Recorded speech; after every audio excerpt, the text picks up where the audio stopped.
Thank you for the introduction. Betul couldn't be here today, so it's only me. I'm a Ph.D. candidate in second language acquisition and teaching at the University of Arizona, and today I'm going to talk about augmented reality.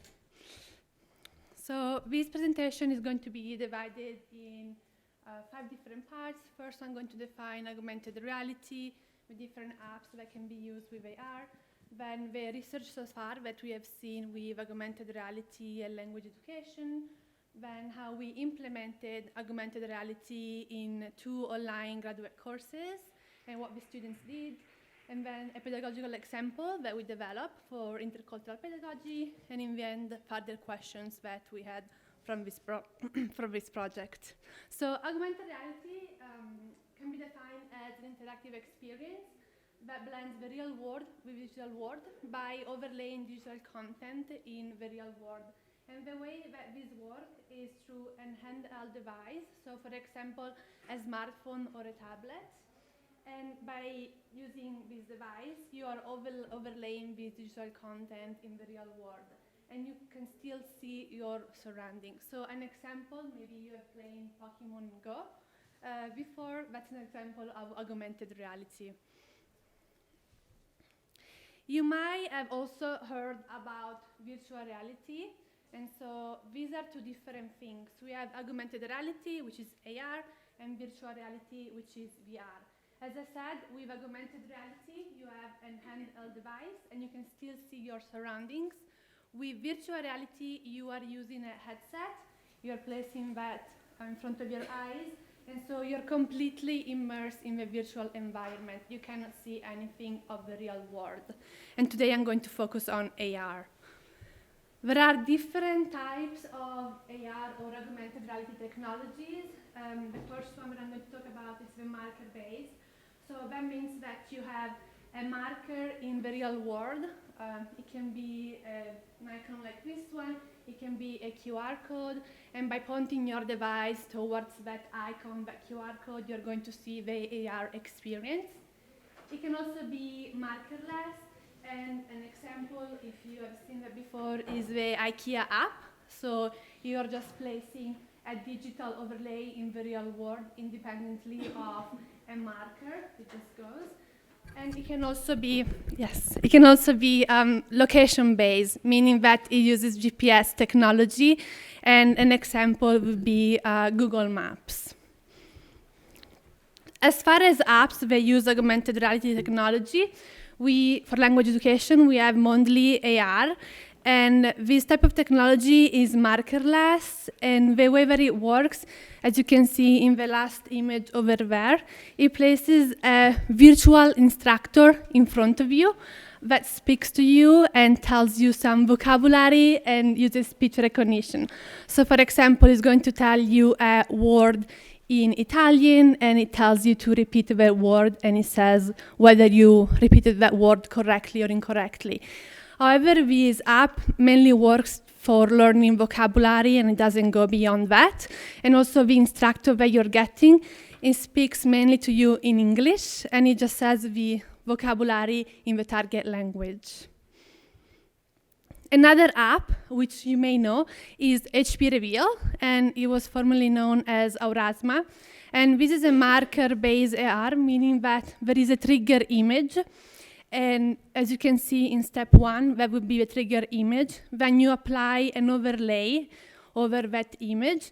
And then again, when you go back to the trigger image with your device, the overlay, as you can see in step 3, comes up. So you can see the AR experience. But HP Reveal, I found out 2 weeks ago, has been discontinued. So you cannot use that anymore. And this is the app that we used in our research project, but now is not accessible anymore, neither through the computer or a smartphone device. Then a third app, and this one can be still accessible, is called Metaverse. And that's the website, studiogometa.io. And this is marker-based and also location-based. It's more gamified as compared to HP Reveal. It's more sophisticated, And so you can create learning activities within this app by, for example, recording yourself speaking. You can upload your own images, and students can input their own answers by typing, by choosing between multiple answers. They can submit their own images or audio recordings. And here we have a screenshot of how Metaverse looks if you open that on a laptop, on a browser. And so these are the different screens that you drag from the right side to the left side, and then you can input your text over here and the answers. And the way it works, for instance, as students open this on their smartphone, they can see the overlay. They select an answer. If it's correct, it goes one way. If it's incorrect, it goes another way. So you're connecting all these different screens, and you are choosing the content to put in these different screens. Once you create your own AR experience with Metaverse, you get a QR code. So it's marker-based, and the student can scan this QR code with their smartphone. The QR code can either be printed, so you can print the QR code and give it to students in the classroom, or it can also be on the screen. So if you were to scan this code now with your smartphone, you will be able to see this AR experience. As far as devices, the nice thing about augmented reality is that you can use the devices that students already have. So they can use their smartphones, they can use their tablets in the classroom to see these AR experiences. If we look at AR research in language education, there really isn't that much. We can see a lot of research that is focused on applications in the sciences, for health, for medicine, and there are only a few studies for language education and also for intercultural competence. An example for language education is Louis and Sai 2013. In this case, there were EFL learners who use an AR activity across campus, and so they scan specific locations. From this activity, from scanning this location, they got descriptions of buildings, and then they wrote essays based on their experience. Another example very similar is Berti 2015. There were French learners who interacted with the campus, again, through AR and through characters that were developed by the researchers. The way that we use AR in our research was by implementing it in two graduate courses that were taught by Betul. And these were educational technology online courses. And there were 13 participants who took part of the study from various disciplines, including language education. And the task was to develop an AR activity using HP Reveal. So they had to decide on the course, where to explain the course name, the subject matter, the target audience of the AR experience, the activity description, the goals, and so on.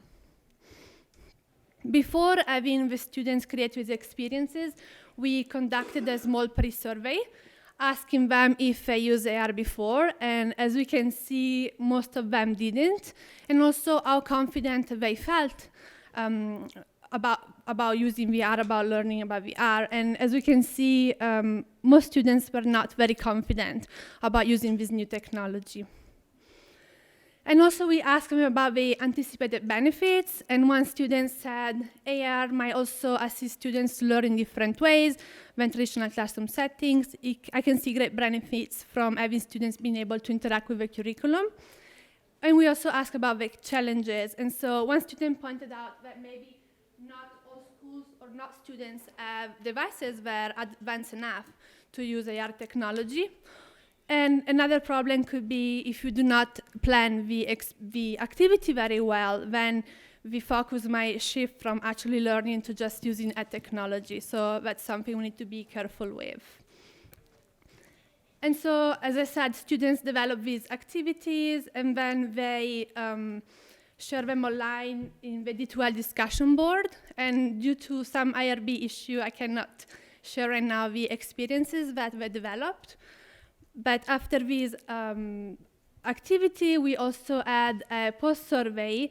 And so we asked them, after using AR, how confident do you feel about using it for learning and for educational purposes? And as you can see, the confidence over here increased a little bit. And in the future, some of them would use the AR. We also asked them about the benefits of using AR applications in education, and we can see that most students agreed with getting students excited with this technology, the fact that it can encourage creativity, can enhance attention. And we also looked at the potential challenges of using the technology in education, and some of them pointed out that it could be expensive, it could distract students, it might cause headache, and it can be hard to manage from a teacher's perspective. Over there are two quotes of participants, and what we noticed the most is that the students really had a difficulty in understanding how they could incorporate this technology in their curriculum and also in the language curriculum. So one student said, I had difficulty thinking about how I could incorporate into my curriculum. Another one, referring to HP Reveal, said the technology is not intuitive.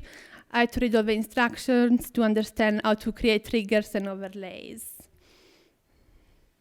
And so what we learned is that AR technology is something new for language education and for intercultural competence, and it's not really straightforward understanding how it can be used inside of a classroom. And most of the students in these two online courses really struggle in understanding how they could develop activities for their own fields and how to integrate in the curriculum. But we believe it is important to expose educators to these new technologies because in the future students that go into the workforce, they might find these technologies and they might need to use them. So it's important that they get acquainted with them in preparation for the workplace. And here I have a pedagogical example. So since most students struggle in understanding how to integrate AR in the curriculum, then we thought about an activity ourselves for intercultural pedagogy. And this is an idea of having students research a cultural topic. So for example, the concept of personal space. And then students using Metaverse, they could create some AR experiences. And in this experience, they can embed videos, they can embed images, they can embed various content, again, through the Metaverse platform. And then they can pass the various QR code that you get when you develop an AR experience in Metaverse on a map. And so, for example, over here, I have this QR code over Italy, and when I scan it, I got this experience that was created by students who investigated the concept of personal space in Italy. And then you can share this map with the class, and students can scan various QR codes and see the concept of personal space across the world. And last, the future, yes, can you stay in front of my, yes, sorry. The future questions, so we think it's important to understand how we can explore AR for intercultural competence, language learning, for engagement and collaboration, and we just need more empirical research in this area. There is not much out there and much more needs to be done. And also another question is how we can prepare better language educators to implement these technologies in their courses. And we think that targeted teacher training is necessary with these new technologies. And finally, it's important to investigate how we can, to understand how we can include all students in these technology-based activities. So we need to make sure that students have the support for experiences with new AR activities. And that is all. Thank you.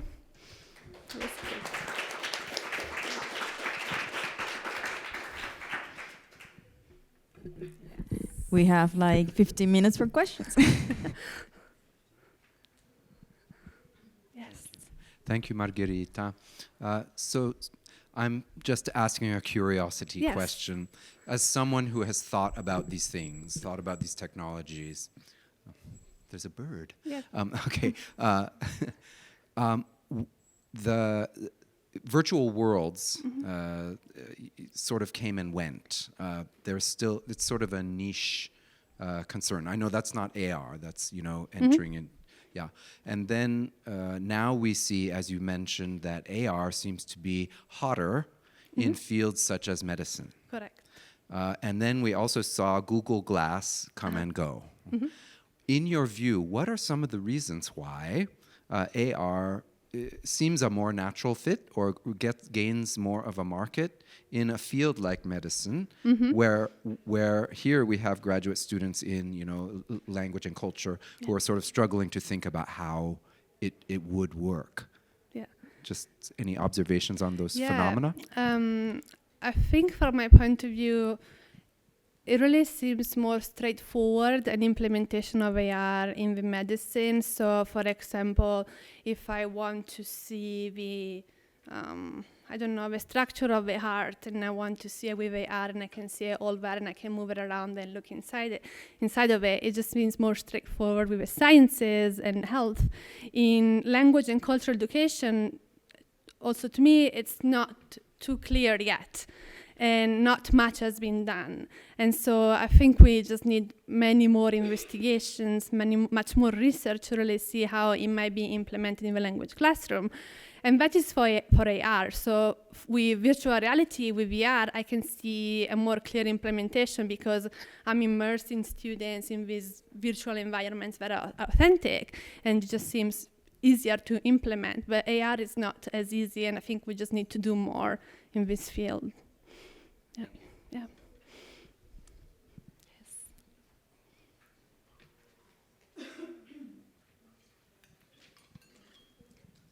Thanks for the interesting presentation, Margherita. I just had a question about if you could tell us a little bit more about who these teachers were and the students in the class, and what was the if you could tell us a little bit more about how, the preparation that they got for this task, and what exactly was the task? Yeah. What were the directions? Let's see. I'm gonna go back here. Yes, so these were 2 online graduate courses, part of the Educational Technology program. And the name of the courses were Learning Technologies in Digital Age and Designing Online Learning Environments. And there were students from different fields. So some students were from the SLAT program here at the U of A. Some students were only of the Educational Technology program. And the purpose of this program is to prepare students for careers in educational technology and instructional design. And so the task for them was to develop these AR activities specific to their field, so understand how they could use AR with their students. And the preparation consisted of an online voice thread that I created explaining AR, and then they had some PDF guides to read. Yes.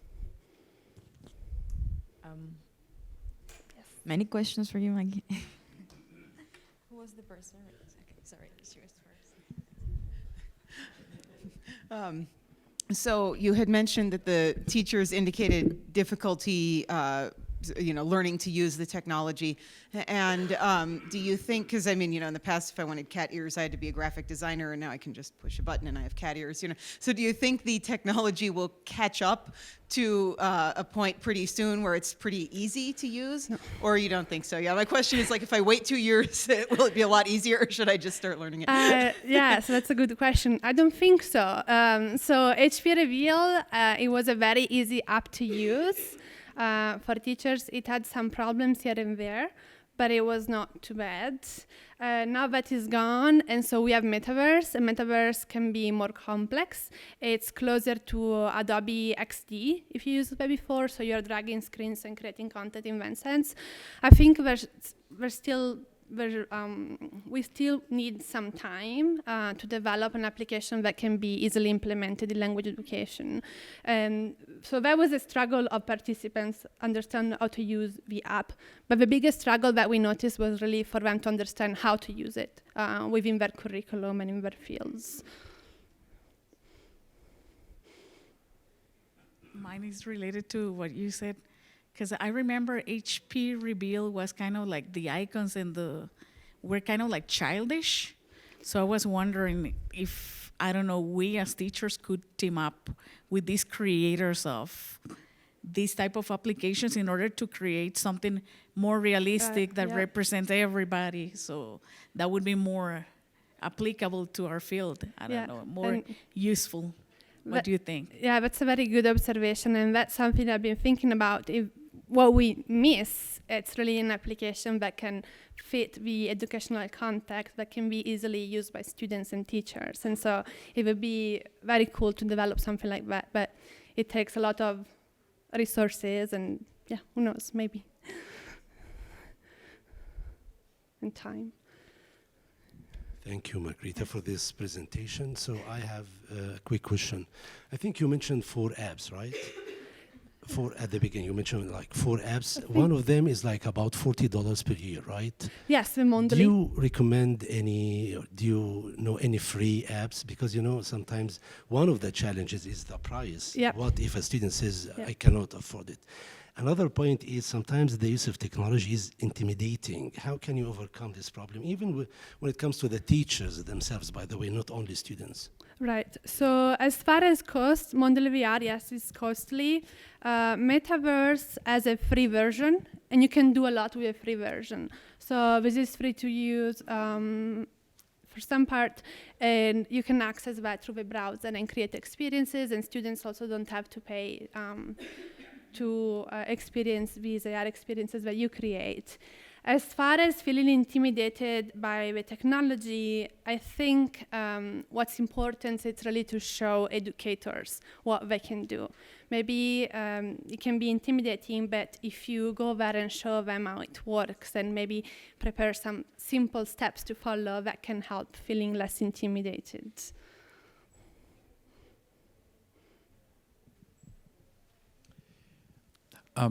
To follow up on that a bit about the free apps, Yeah.